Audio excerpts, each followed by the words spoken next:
When money's no barrier, tales of lavish deeds. True stories from Reddit.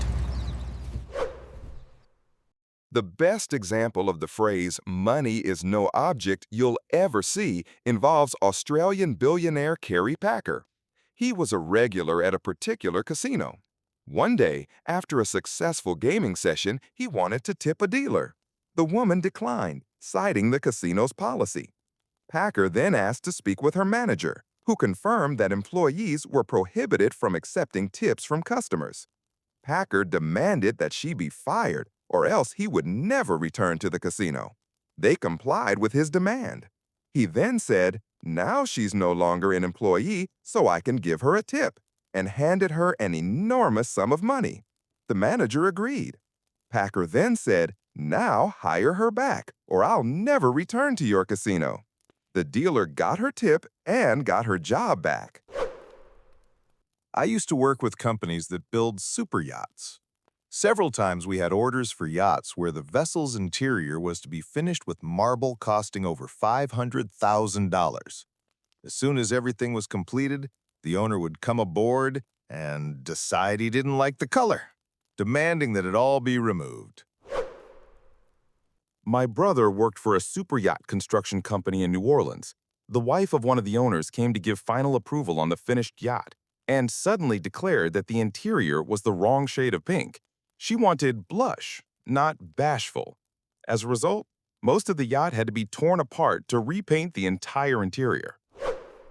My company's CEO is actually a very decent person, but he hates one of our competitors so much that he bought a billboard right outside that competitor's office and put our advertisement on it until they relocated. A guy I used to work with thought it would be fun to rent a limo to take a friend to lunch. The restaurant was right next to the office.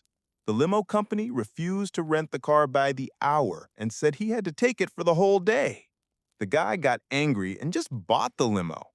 After lunch, he was still mad and decided to buy several more limos and start his own rental company. A month or two later, he bought the company that had refused to rent to him by the hour.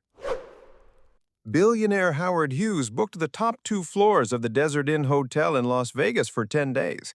When the 10 days were up, the hotel asked him to check out. He wasn't ready to leave the hotel, so he bought it and stayed there for 4 years. Later, during his extended stay, he decided he wanted banana nut ice cream from Baskin-Robbins. So one of his assistants had to call Baskin-Robbins to order it. Unfortunately, that flavor had been discontinued, and the minimum quantity that could be ordered was 1,300 kilograms.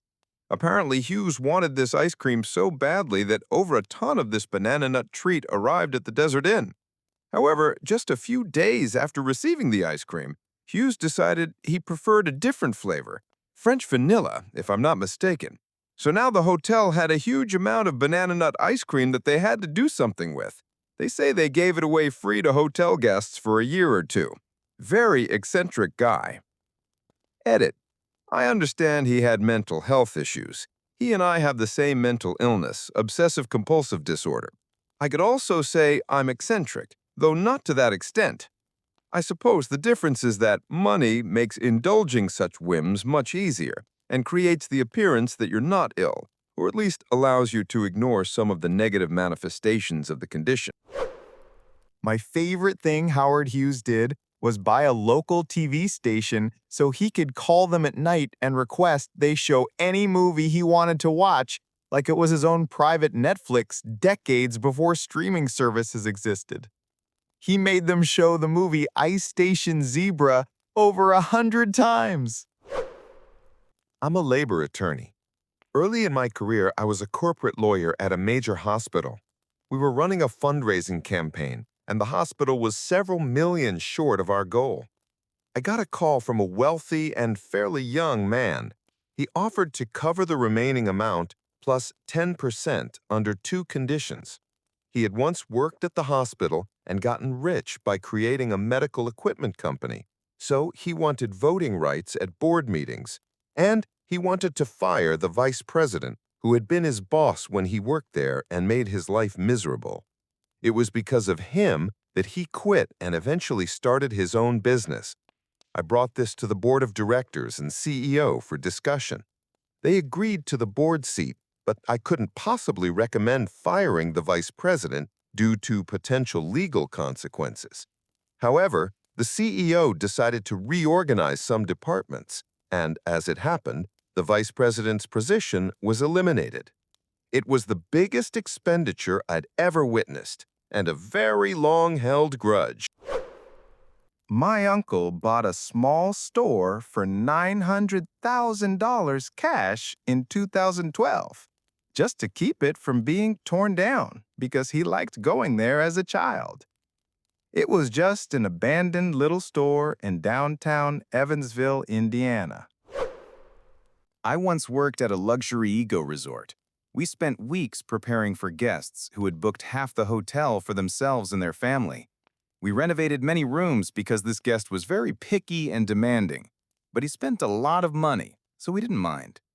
We even replaced the engine on one of the boats and equipped it for fishing because they needed 3 fishing boats.